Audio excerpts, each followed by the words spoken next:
4 বছরে একটা শিশু রেখে বউ পরকীয়া প্রেম করে, স্বামীর সামনে আর একটা ছেলের সামনে হাত ধরে রিক্সাত ঘরে। কন এই স্বামী মানে নিবার পারে? মনে দুঃখে কষ্টে আত্মহত্যা করে মারা গেছে। এই জন্য মাদেরকে বোনদেরকে বলো, মা নিজেকে সস্তা বানায় না, মা প্যাকেটে থাকো, পর্দায় থাকো, আল্লাহ তোমার সম্মান মর্যাদা বাড়িয়ে দিবে। কথা ঠিক কিনা? এই যুবক তোমাদেরকে বলছি শোনো, একটা নারীর স্বামী আছে, 2-3টা বাচ্চা আছে, ওই নারীর দিকে তোর চোখটা কেমনি পড়লো? এই দুনিয়াতে কার মানুষ নাই? তোমার স্ত্রীর সাথে যদি কেউ এমনটা করে মাইনে নিবা? তোমার বোনের সাথে, তোমার মায়ের সাথে, তোমার ফুফু খালার সাথে মাইনা নিবা না। তাহলে ওই নারী কারো না কারো স্ত্রী, কারো না কারো মা, কারো না কারো মেয়ে, কারো না কারো বোন, কারো না কারো ফুফু, কারো না কারো খালা। এই ছেলে মাথা কাজ করে না? কত স্বামী পরিত্যক্তা নারী আছে, 2-3টা বাচ্চা, যা বিয়ে কর, রেডিমেড বাচ্চা সহ, আল্লাহ খুশি হবে, যা বিয়ে কর, অসহায় বিধবাদের দায়িত্ব নিয়ে যা যা বিয়ে কর। কথা কর না চাচা, কথা ঠিক না? কত মেয়ে দরিদ্র পরিবার, গরিব ফ্যামিলি, বিয়ে হয় না, যা না বিয়ে কর, আল্লাহ খুশি হবে। একটু মহারানা বুঝায় দে, বিয়ে করে নিয়ে আসো, যাও। একটা নারীর স্বামী আছে, সন্তান আছে, সেই নারীর সাথে তোমার কেমনে যায়? তোর রুচি এত খারাপ, বেয়াদব ছেলে কোথাকার। হাসেন না, এটা কি ভারতের ওয়াজ হচ্ছে না এই দেশের? না, এই দেশে অবশ্য পরকীয়া শুরু হয়নি, হয়েছে। কত পরিবার বাজান আজকে পথে বসে গেছে খালি এই পরকীয়ার কারণে। কয়েকদিন আগে একটা ছেলে বরগুনার আত্মহত্যা করে মারা গেছে, বউ পরকীয়া প্রেম করে দিকে। কি করবি? 4 বছরে একটা শিশু রেখে বউ পরকীয়া প্রেম করে, স্বামীর সামনে আর একটা ছেলের সামনে হাত ধরে রিক্সাত ঘরে। কন এই স্বামী মানে নিবার পারে? মনে দুঃখে কষ্টে আত্মহত্যা করে মারা গেছে। এই জন্য মাদেরকে বোনদেরকে বলো, মা নিজেকে সস্তা বানায় না, মা প্যাকেটে থাকো, পর্দায় থাকো, আল্লাহ তোমার সম্মান মর্যাদা বাড়িয়ে দিবে। কথা ঠিক কিনা? নারীরাই পারে সমাজটাকে সুন্দর করতে। আল্লাহ যেন আমার মা বলে, হ্যাঁ অবশ্যই স্ত্রীর মহারানা বুঝে দিয়ে ঘরে তুলবেন, যৌতুক নেবেন না, যৌতুক হারাম। কাঁচা পায়খানা খাওয়া যেমন হারাম, কন্যা পক্ষের কাছ থেকে জোর করে যৌতুক দাবি করা তেমনি হারাম। আমরা যৌতুক নেব না, আমরা মহারানা দিয়ে বিবিকে ঘরে তুলবো, আমরা পুরুষের মতো কাজ করব। কথা বলেন, প্রত্যেকটা নারীর উচিত মহারানা বুঝে পেয়ে তারপরে বিবাহিত কবুল বল। কথা কয় না? মহারানা পরিশোধ না হওয়া পর্যন্ত স্বামীকে টাচ করতে দেবেন না। কথা কয় না কে? বলে আমার আগে 50,000 1 লাখ বুঝাই দাও, তারপরে সাধ্য অনুযায়ী। আবার এটা জুলুম করা যাবে না, মা বোনদেরও দায়িত্ব যে জুলুম যেন না হয়। স্বামী যদি 20,000 দেওয়ার সামর্থ্য থাকে আলহামদুলিল্লাহ, কারো 20 লাখ দেওয়ারও সামর্থ্য আছে। কথা কন, আল্লাহ যেন আমাদের বুঝদান করেন, জোরে বলেন আমিন। যে নারীর স্বামী সন্তান রাইকা আর একটা পর পুরুষের হাত ধরে পালিয়ে যায়, ওটা নারী জাতির কলঙ্ক, ওটা পাশানি, ডাইনি, বিশ্বাসঘাতক নারী। কেমনে পারলা বোন, ও মা, কেমনে পারলা সন্তান রাইকা, স্বামী রাইকা কেমনে পারলা? কথা কন না কে? এই পরকীয়ার অভিশাপে সমাজটা শেষ হয়ে যাচ্ছে। কথা কন, 2 বাচ্চার মা, 4 বাচ্চার মেয়ে, বিবাহের দাবিতে আর একটা ছেলের বাড়িতে। কি হয়েছে মা? বাড়ি কই? জামালপুর। তো তুমি বগুড়া? বলে আপনাদের গ্রামের বল্টু। কি করছে? বলে আমাকে বিবাহের প্রলোভন দেখায় একাধিকবার হোটেলে, স্বামী স্ত্রী মতো। আমি আর বললাম না। তখন কি দাবি? কয় আমি আগের স্বামীকে ডিভোর্স দিছি, বাচ্চা কয় 2টা আছে। কই? কয় মায়ের কাছে। তো তুমি এখন কি চাও? বলে আমাকে বল্টু বিবাহ করুক, না হলে আমি সিদ্ধান্ত নিয়েছি এ জায়গায় আমি আত্মহত্যা করে মারা যাব। তোর মরা উচিত, তোর মতো নারীরই মরা উচিত। কেমন ছেলের সাথে ভালোবাসলি, বাড়িতে তালা ঝুলায় চলে গেল, তার মানে কি বুঝলি? পাগলি কোথাকার। স্বামীর চাইতে অন্য পর পুরুষ কখনো আপন হতে পারে? ওই মিষ্টি মিষ্টি কথা 2 দিন সবাই বলে, কথা কান না আপনার। আর বলে আমার স্বামী খারাপ। তোমার স্বামী ফিরাউনের চাইতেও খারাপ। ফিরাউন এত খারাপ স্বামী, বউকে হত্যা করছে, হাতে পায়ে পেরেক মারে নির্যাতন করে বিদায় করছে। কি যে পিটন পিটাইছে, পিটায় মারে ফেলছে। আর তুমি, তোমার স্বামী কোনোদিন এইভাবে মারছে, হাতে পায়ে পেরেক ঢুকাইছে? হ্যাঁ, স্বামী খারাপ না? কয়টা স্বামীর সংসার করছো? 71 সাল থেকে আজ পর্যন্ত কয়বার বিয়ে হয়েছে? তো কথা কয় না কে? স্বামী বলে খারাপ আর অন্য পুরুষ ভালো না, বাড়িতে দেখলে সবাই ফিটফাট, ভিতরে সদরঘাত। হ্যাঁ, 3 মাস সংসার কর, ওর আসল রূপ বের হয়ে আসবে। কথা কয় না কে? অতএব মা, কোনো স্বামী খারাপ না, তুমি ভালো হও, স্বামী এমনি ভালো হবে। স্বামী খারাপ, ভালো বানানোর চেষ্টা করো, খারাপ তো মাইনা নাও। উপায়টা কি? স্বামীকে চেঞ্জ করা যায় বারবার? পাগলি কোনটি কা ভালো হয়ে যায়। এই সব দোষ কি নারী না পুরুষের আছে? এক হাতে তালি বাজায়।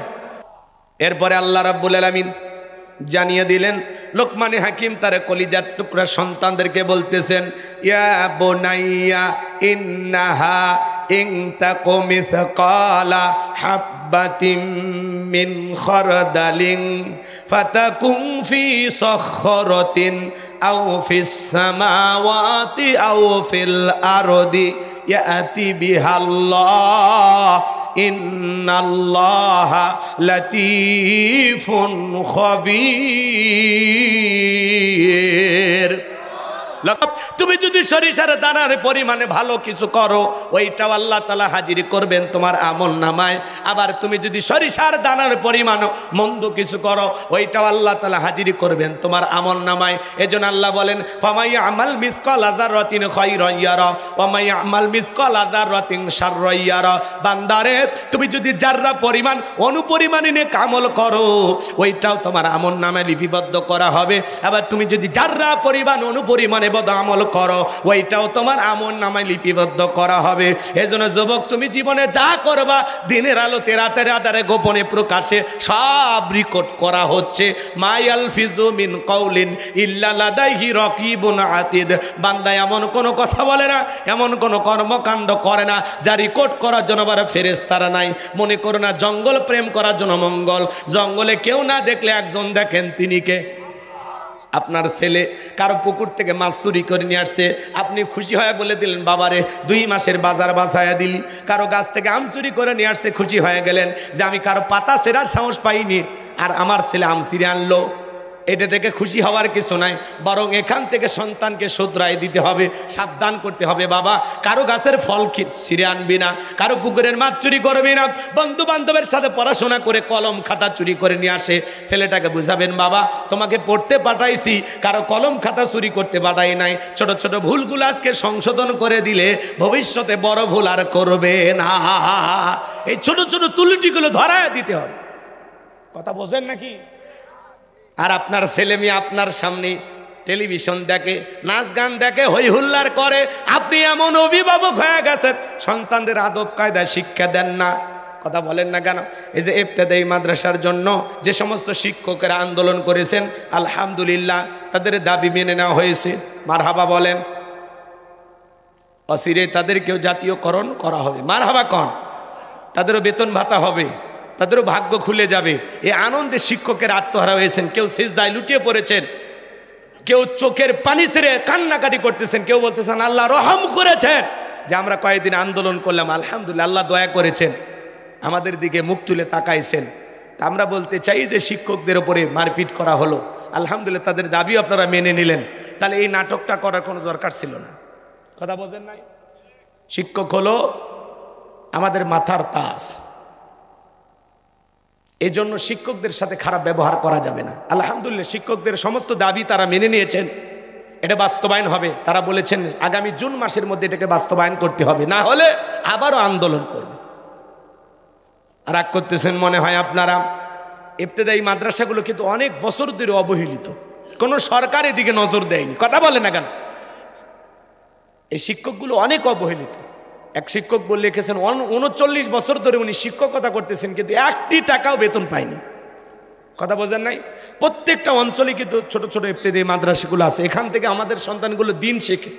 কথা বলেন এখন, এই মাদ্রাসাগুলোর একটু নজর দেওয়ার দরকার আছে না? না, আল্লাহ যেন এই প্রতিষ্ঠানগুলো কবুল করেন, প্রতিষ্ঠানদের ওস্তাদ শিক্ষক ছাত্র ছাত্রী সবাইকে কবুল করেন, চিল্লা বলুন আমিন।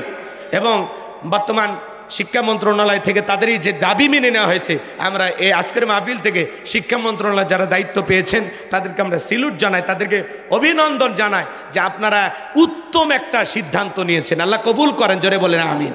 কষ্ট হয় ভাই। সম্মানিত ভাইয়েরা আমার, তাহলে সন্তানদেরকে বোঝাইতে হবে। আজকে সন্তানেরা দেখেন গোপনে পাপ করে, প্রকাশে পাপ করে, সন্তানকে আপনি নিজের হাতে জাহান্নামে ঠেলে দিচ্ছেন। এমনও মা বাবা আছে সন্তানের হাতে আমরা টাচ মোবাইলগুলো তুলে দিয়েছে, আপনার সন্তান সারা রাত ল্যাপের ভিতরে কম্বলের ভিতরে অশ্লীল ভিডিও দেখে। কথা কয় না? আপনাদের ছেলে অবশ্য দেখে না, এরা ভালো আছে। এই টাচ মোবাইল, এই মোবাইল যুব সমাজকে চরিত্র নষ্ট করে ফেলে দিয়েছে ভাই। ওই যে ওই মাহফিলে আমি গাইছিলাম, শুনছেন আপনারা? হ্যাঁ, কিছু কয় জানিনি, শোনেননি কি বলছিলেন মনে নেই? আবার কয়া লাগবি, আবার বলা লাগবি না? ওই যে মোবাইলের একটা গান গাইছিলাম না, মনে আছে? হদেশে মোবাইল আইছে, চিঠি বন্ধ হইয়াছে, দিওয়ানা বানাইছে, পোলা মাইয়ার মনের কথা ভাসে বাতাসে। কথা কয় না? দেখো পোলা পানের মন বাদা ফেসবুকে এখন, মোবাইলে চ্যাটিং কইরা কাটায় সারাক্ষণ। এই মোবাইল পাইয়া দেখো মদনের মাইয়া, এই মোবাইল পাইয়া দেখো মদনের মাইয়া কি কাণ্ড ঘটাইছে, স্বামী সংসার রাইখা নাকি পালাইয়া গেছে। কথা বলেন ঠিক কিনা? বুঝো না? 2 বাচ্চার মা, 4 বাচ্চার মা পরকীয়া প্রেম করে স্বামী সন্তান রাখে আর একটা ছেলের হাত ধরে পালিয়ে যা। আর সন্তানদেরকে সুন্দর করে ডেকে বলতেছেন, ইয়া বুনাইয়া আকিমিস সালাহ, হে আমার বর্ষ, আমার কলিজার টুকরা সন্তান, সালাত কায়েম করো, সালাত কায়েম করো।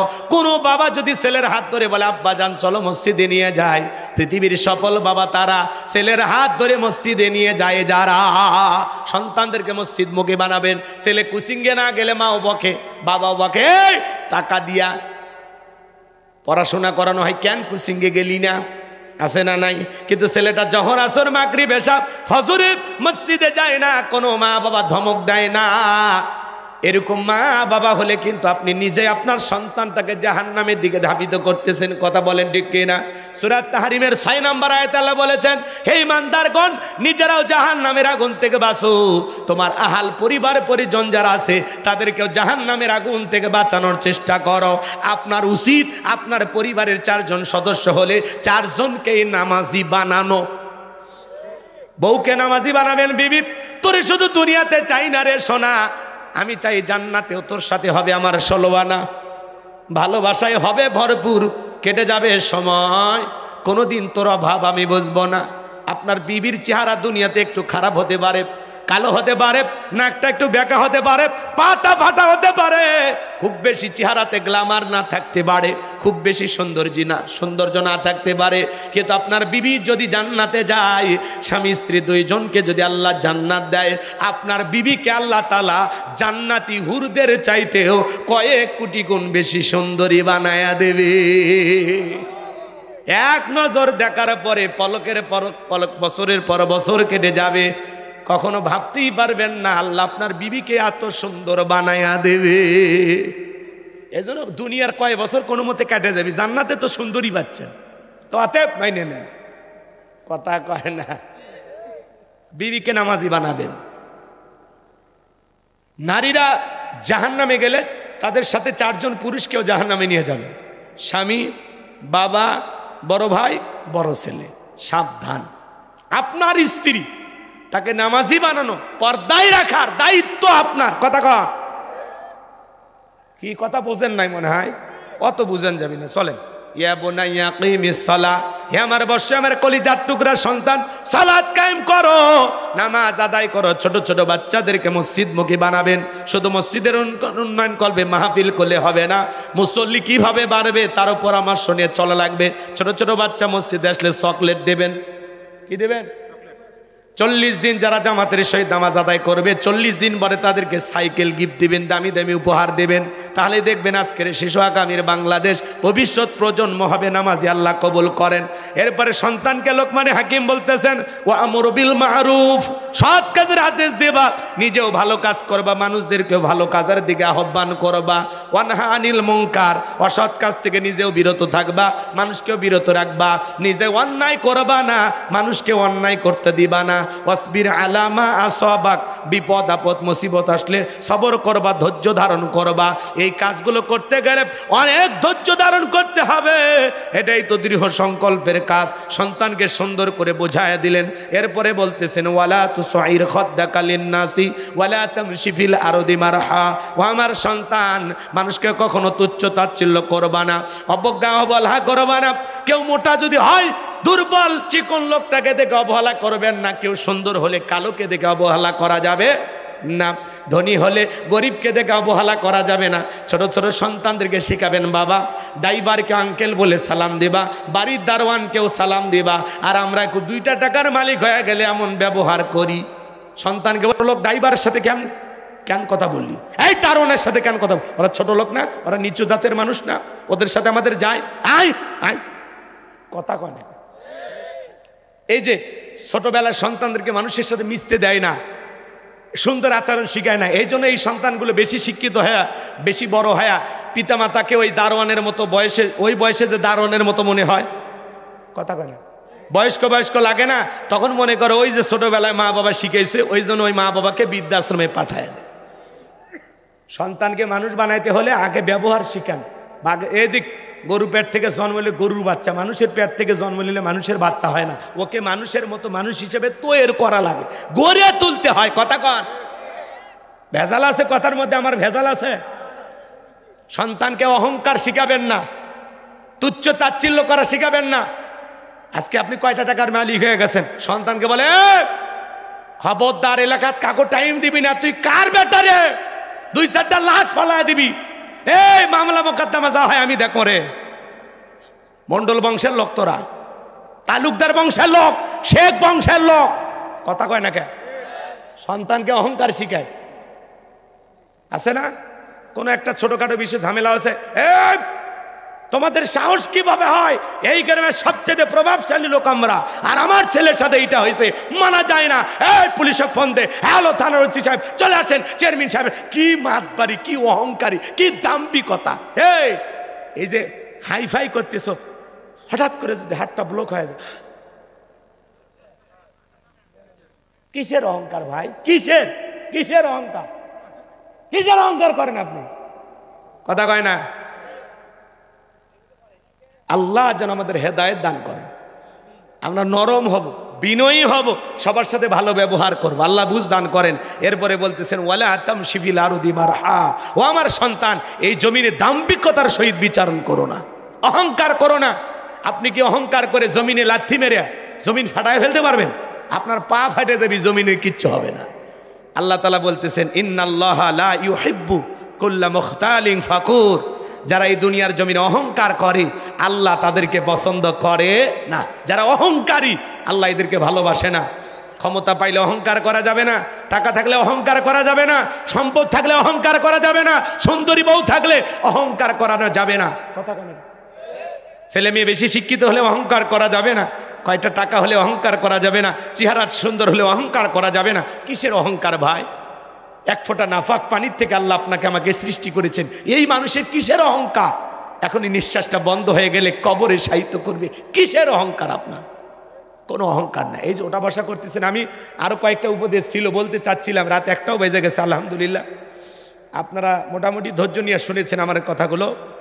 আমি আপনাদের জন্য দিল থেকে দোয়া করি, আল্লাহ বক্তা শ্রোতা সবাইকে সূরা লোকমানের যে শিক্ষা, যে তাৎপর্য, যে আলোচনা হয়েছে এর উপরে যেন আল্লাহ আমাদের আমল করা তৌফিক দান করেন।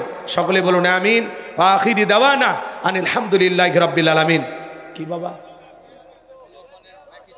বিয়ের ঘটনা এ মনে আছে, ওইদিকে না যায়, 1 ঘন্টা ওয়াজ করা লাগবে ওইদিকে, তাহলে কিন্তু ডিজিটাল মার দেওয়া লাগবে। গোসায় না, সাদিক গোসায় না, কই গেল? শোনেন শোনেন, অনেক রাত হয়েছে বাজান, কি কিছু বলবেন নাকি? আপনার বলা শেষ হয়নি না? আর বলা যা বললাম কি কি বলবেন? আলহামদুলিল্লাহ, আমাদের প্রধান বক্তা সাহেব আপনাদের সামনে অতি মূল্যবান কথাবার্তা বলেছেন। এগুলো আমাদের আমল করা প্রয়োজন, আমল করতে হবে। আমল না করলে শুনে শুধু আপনি পার করে দেন, এখান দিয়ে শুনে ওখান দিয়ে পার করে দিলেন, কিন্তু আমল করতে হবে। আমাদের মনে যেগুলো আমল না, আমল করতে হবে। আমাদেরকে আল্লাহ পাকের আমল করার জন্য তৌফিক দান করুন। আমিন। কেউ যাবেন না, দোয়া করে যান। জি, সম্মানিত ভাইরা, আসলে ঘটনাটা খুব চমৎকার। ওইদিকে গেলে আপনাদের কষ্ট হবে। আমি মানে রাত 1টা বেজে গেছে তো আমারও ধৈর্য নেই। জাকারিয়া কই? জাকারিয়া কই গেল? আছে, জাকারিয়া আছে। তো যাই হোক, ওনারা অনেক কষ্ট করে আমাদের দাওয়াত দিয়ে আনছেন। আসলে দাওয়াত দিয়েছিল আমার সেই ওই আপনাদের পাশের মসজিদের খতিব আব্দুল মতিন ভাই। এই মাহফিলটা ছিল সেই যশোর ওই এলাকায়, সেখান থেকে এখানে মাহফিল। আমি চাচ্ছিলাম যে আপনারা জি দোয়া, এখনই দোয়া, সবাই বসেন। লোকমানে হাকিমের সন্তানের বিবাহের ঘটনাটা যদি বলতে চাই, একেবারে কাটসাট করে বললে আধা ঘন্টা ওয়াজ করা লাগবে। এত সময় আমার হাতে নাই। শোনেন শোনেন, 1 মিনিটে একটা কথা শুধু বলে দিয়ে যায় রহস্যটা। শোনেন, লোকমানে হাকিমের সন্তান বিবাহ করলেন। মুরব্বী বলতেছে, বাবা বিয়ে যদি তুমি করো তো আমার 2টা কথা তুমি মানবা। 1 নাম্বার, স্ত্রী যতই বলুক তোমাকে, যতই ভালোবাসার কথা বলুক, খবরদার তোমার স্ত্রী যখন তোমাকে ভালোবাসার জন্য, সহবাসের জন্য জোরাজুরি করবে, তখন তুমি আমার কাছে আসবা। আমি তোমাকে যা বলতে বলবো তুমি তাই করবা। এইবার স্ত্রীর সাথে ভালোবাসা বিনিময় করবে। স্ত্রী যখন বারবার স্বামীর দিকে আগে আসতে চায়, তখন বলতেছে একটু অপেক্ষা করে, আমি আসতেছি। এই কথা বলে বাইরে আসছে। বলে, মুরব্বী এখন কি করার? বলে, শোনো, এই যে পাত্রটা দিলাম, তোমার স্ত্রীকে তুমি বলবা তোমার 1 নাম্বার শর্ত হলো এই পাত্রের ভিতরে তুমি একটু পেশাব করবা। পেশাব না করা পর্যন্ত তুমি আমার কাছে আসবা না। ব্যাস, একটা পাত্র দিলেন, ওই পাত্র নিয়ে যা বললেন যে বেবি তুমি যদি আমাকে ভালোবাসতে চাও তাহলে এই পাত্রের ভিতরে একটু পেশাব করে আসো। স্ত্রী পাত্রের ভিতরে পেশাব করলেন। মুরব্বী বলছে, বাবা পেশাব করা মাত্রই পাত্রের মুখটা বন্ধ করে আমার কাছে দিয়ে যাবা। এবার স্ত্রী পেশাব করলেন, পাত্রের মুখটা বন্ধ করে মুরব্বীর কাছে দিয়ে চলে আসলেন। এসে ভালোবাসা বিনিময় হয়ে গেল। সকালবেলা ডোমেরা যারা লাশ বের করে, ওরা যায় লোকমানে হাকিমের ছেলের পা ধরে টান দেয়। লোকমানে হাকিমের ছেলে বলে, কে রে? তখন বলছে, কি ব্যাপার, আপনি বেঁচে আছেন? তখন এলাকায় হই হুল্লার পরে গেল, এই লোকমানে হাকিমের ছেলে হেকমত করে বেঁচে গেছে। তার কথা আছে, ওই দিকে আর না যাই, চলে দোয়ার দিকে যাই। কষ্ট পাইছেন? এই হলো, আরো ঘটনা আছে, ওই দিকে আর না যাই। আল্লাহ পাক আমাদের সবাইকে, বক্তা শ্রোতা সবাইকে আমল করা তৌফিক দান করুন। জোরে বলুন আমিন। আল্লাহুম্মা আমিন। রব্বানা যালামনা আনফুসানা ওয়া ইল্লাম তাগফির লানা ওয়া তারহামনা লানাকুনান্না মিনাল খাসিরিন। সাতচুয়া দক্ষিণ পাড়া বাইতুন নূর জামি মসজিদ কমিটি কর্তৃক আয়োজিত যুব সমাজের অক্লান্ত পরিশ্রমে আজকের দ্বিতীয় বার্ষিক তাফসীর কোরআন মাহফিলের শ্রদ্ধাভাজন সভাপতি জনাব মোহাম্মদ শাহাদাত হোসেনকে আল্লাহ কবুল করো। সহসভাপতি যাদের নাম আছে কবুল করো। আজকের মাহফিলের প্রধান অতিথি ইঞ্জিনিয়ার GM আইনাল হককে আল্লাহ কবুল করো। বিশেষ অতিথি হিসেবে যাদের নাম আছে আল্লাহ কবুল করো। আলোচনা করেছেন আলহাজ কারি মাওলানা আব্দুল মজিদ। তোমার গোলামের কণ্ঠ তুমি দিনের জন্য কবুল করে দাও। আমরা যারা হাত তুলে ধরেছি, অনেকের মা নাই, বাবা নাই, এতিম বানায় কবরে চলে গেছে। জনম দক্ষিণী মা বাবার কবরে আর সবটুকু পৌঁছায় দাও। মা বাবার কবর জান্নাতের বাগান বানায় দাও। রব্বির হামহুমা কামা রব্বায়ানি সগীরা অকরাব্বির হামহুমা কামা রব্বায়ানি সগীরা। পিতামাতা যাদের বেঁচে আছে আল্লাহ হায়াত বাড়ায় দাও। পিতামাতার খেদমত করে তাদের মুখে হাসি ফোটাইয়া জান্নাত অর্জন করার তৌফিক দিয়ে দাও। আত্মীয় স্বজন পাড়া প্রতিবেশী যারা কবরে চলে গেছে মাফ করে দাও। এই গ্রামে যত মানুষ মাটির নিচে শায়িত আল্লাহ, সমস্ত মানুষের কবর আযাবগুলো মাফ করে দাও। কবরগুলো জান্নাতের বাগান বানায় দাও। আল্লাহ তাআলা আমরা যারা হাত তুলে ধরেছি, নফসের ধোকায় পড়ে, দুনিয়ার মোহাব্বতে পড়ে, দিনের আলোতে রাতের আধারে গোপনে প্রকাশ্যে অনেক গুনাহ করে ফেলেছি। আল্লাহ আমাদের সকলের তামাম জিন্দেগির গুনাহগুলো মাফ করে দাও। যত গুনাহ করছি মাবুদ মোরা জীবনে মাফ করে দাও তুমি মাবুদ। নিজ গুণে আদর করে বান্দা আল্লাহ মোদের মানাইয়া কেমনে দিবা জাহান্নামে ফেলিয়া। আল্লাহ আমাদের সকলের তামাম জিন্দেগির গুনাহগুলো মাফ করে দাও, ওই কঠিন ভয়ঙ্কর জাহান্নামের আগুন থেকে আমাদের মুক্তি দাও। রব্বানা শরীফান্না আযাবা জাহান্নাম ইন্না আযাবাহা কানা গরামা। রব্বানা আতিনা ফিদ দুনিয়া হাসানাতাও ওয়া ফিল আখিরাতি হাসানাতাও ওয়া কিনা আযাবান্নার। আল্লাহ আজকের মাহফিলকে তুমি কবুল করেন। আল্লাহ এই মসজিদের জন্য যত মানুষ নগদে বাকিতে টাকা পয়সা দান করেছেন, আল্লাহ এই দানগুলো কবুল করে না। আমার মা বোনের কষ্ট করে আলোচনা শুনেছে, পর্দা করা তৌফিক দেন, নামাজি বানায় দেন, স্বামীর খেদমত করা তৌফিক দেন, তাদের দাম্পত্য জীবন হযরত আলী আর ফাতেমার মতো ভালোবাসা দিয়ে ভরপুর করে দেন। আল্লাহ আমার জাকারিয়া ভাই, তার বাপ বিদেশে থাকে, আল্লাহ তাআলা আমার জাকারিয়া শখ ভাইকে তুমি কবুল করো, তার হায়াত বাড়ায় দাও, জিন্দেগির গুনাহগুলো মাফ করে দাও। আমাকে অত্যন্ত মহব্বত করেন, ভালোবাসেন, মাঝে মাঝে ভালোবেসে অনেক কিছু আমার উপহার দেন। আল্লাহ আমি জাকারিয়ার কথা ভুলতে পারি না, চমৎকার মনের একটা ছেলে। আল্লাহ তার জীবনের স্বপ্নগুলো তুমি পূরণ করে দিও। আল্লাহ তার পরিবারের সকল সদস্যকে কবুল করো। তার মা আজকে আলোচনা শুনেছেন, নানারা, আল্লাহ তাআলা যারা আলোচনা শুনতে এসেছেন তাদের হায়াত বাড়ায় দেন। আল্লাহ তার মার হায়াত বাড়ায় দেন। তার বাবা বিদেশে থাকে, আল্লাহ আজকে 22 বছর ধরে প্রবাসী জীবনযাপন করে। আল্লাহ তোমার গোলামকে হায়াতে তৈয়বা সিয়াতে কলিয়া দান করো। আল্লাহ তাআলা এই মাহফিল বাস্তবায়ন যারা করেছেন, লাইটিং মাইটিং পোস্টার ব্যানার ডেকোরেটর ভাইরা সহ যারা যেভাবে সহযোগিতা করেছেন, সবাইকে দুনিয়া আখিরাতের উত্তম জাযা দান করো। আল্লাহ যারা স্বেচ্ছাসেবকের দায়িত্ব পালন করেছে তাদের ইমান খালিদ বিন ওলীদের মতো বানায় দেন। যে বাড়িতে খানা খাইলাম বসলাম ওই বাড়ির ওপর খাস রহমত বরকত নাজিল করো।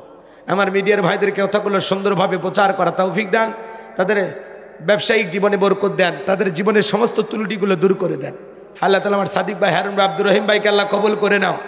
আল্লাহ আমাদের চলার পথকে নিরাপদ বানায় দাও, সমস্ত টেনশন মুক্ত হয়ে আমাদের এই জীবনে চলার তৌফিক দেওয়া, সমস্ত বালা মুসিবত থেকে আমাদেরকে হেফাজত করো, শত্রুতা জালেমের জুলুম থেকে হেফাজত করো, তামাম পৃথিবীর মুসলিম উম্মাহকে হেফাজত করো, ফিলিস্তিনি মুসলমানদেরকে বিজয় দাও, বাংলাদেশের মসজিদ মাদ্রাসা কবুল করো, হক্কানে ওলামা ইকরামদের কবুল করো, দেশি বিদেশি সকল ষড়যন্ত্রের হাত থেকে আমাদের প্রিয় মাতৃভূমি বাংলাদেশকে আল্লাহ হেফাজত করো। আল্লাহ তাআলা আমি আমার এলাকার মানুষের জন্য দোয়া করি। আল্লাহ গত কয়েকদিন আগে এলাকায় আমি মাহফিল করলাম, আমাকে ভালোবেসে তারা হেলিকপ্টার ভাড়া দিয়ে আমার গ্রামে নিয়ে গেছেন। আমি গ্রামে মাহফিল করেছি, হাজার হাজার মানুষ আমার কথা শুনেছেন, 2.5 ঘন্টার মতো আলোচনা করেছিল। আল্লাহ আমি গ্রামের মানুষের ঋণ শোধ করতে পারবো না, 3 বছর আমি আমার গ্রামে আলোচনা করেছি। আল্লাহ আমার গ্রামবাসীকে তুমি হেফাজত করো। আল্লাহ আমি মাদ্রাসা বানাইছি, আমার মাদ্রাসায় 70 জনের মতো ছাত্র, 24 জন এতিম গরিব অসহায়, যাদের থাকা খাওয়া চিকিৎসা পোশাক সম্পূর্ণ ফ্রি। আল্লাহ আমার মাদ্রাসাকে তুমি কবুল করো। মাদ্রাসার পাশাপাশি মসজিদ বানাবো, গণকবরস্থান বানাবো, তোমার এই গোলামের স্বপ্নগুলো তুমি পূরণ করে দিও। আল্লাহ এই মসজিদ কমিটিকে কবুল করো, মসজিদের মুসল্লি ভাইদের কবুল করো, সবাইকে 5 ওয়াক্ত নামাজি বানায় দাও। সূরা লোকমান থেকে যে উপদেশ, যে শিক্ষাগুলো আমি তোমার গোলামদের সামনে আলোচনা করেছি, আল্লাহ বক্তা শ্রোতা সবাইকে কথাগুলোর উপরে আমল করা তৌফিক দিয়ে দাও। আল্লাহ প্রচণ্ড কুয়াশার ভিতরে যারা কোরআনের মোহাব্বতে রাত্রি 1টা পর্যন্ত বসে থাকলো, আল্লাহ আমি কি বলে তাদের বিদায় দেব? আল্লাহ কোরআনের হেদায়েতের নূর দিয়ে অন্তরগুলো আলোকিত করে দাও। আল্লাহ জান্নাতে যাওয়ার মতো নিয়ে আমল করার তৌফিক দাও। জীবনে কোনোদিন যদি এলাকার মানুষের সাথে দেখা না হয়, এই মুখগুলো জান্নাতের সিঁড়িতে পরিচয় করায় দিও। আল্লাহ আল্লাহ আমাদের সবাইকে জান্নাতি মানুষ হিসেবে কবুল করে নাও। সুবহান রাব্বিকা রাব্বিল ইজ্জাতি আম্মা ইয়াসিফুন ওয়া সালামুন আলাল মুরসালিন আলহামদুলিল্লাহি রাব্বিল আলামিন। জীবন একটাবার সোনার মক্কা মদিনায় কবুল করে নিও। আল্লাহ ডেকোরেটর ভাইয়ের ব্যবসায় তুমি বরকত দিও। আল্লাহ তাআলা অনেকে দোয়া চেয়েছেন, নাম না জানা টাকা পয়সা দান করেছেন, দোয়া চেয়েছেন। আল্লাহ এই দানের বিনিময়ে তাদের কোটি কোটি টাকার মালিক বানায় দাও। এই মসজিদের যত কাজ বাকি আছে আল্লাহ, এটা তোমার ঘর, তোমার যে গোলামেরা দান করেছে, আল্লাহ এই দানগুলো কবুল করো। এ দানের উসিলা করে কিয়ামতের ময়দান আমাদের সবাইকে তোমার আরশের নিচে ছায়া দান করিও। আল্লাহ এই মসজিদকে কাল কিয়ামত পর্যন্ত কবুল করো। মসজিদের মুসল্লি বাড়ায় দাও, নামাজির সংখ্যা বাড়ায় দাও। আল্লাহ এলাকাবাসীর উপর খাস রহমত বরকত নাজিল করো। মৃত্যুর সময় দয়ার নবীর চাঁদ মুখখানা দেখতে দেখতে আমাদের সকলের জবানে জারি করে দিও লা ইলাহা ইল্লাল্লাহু মুহাম্মাদুর রাসূলুল্লাহ সাল্লাল্লাহু আলাইহি ওয়াসাল্লাম।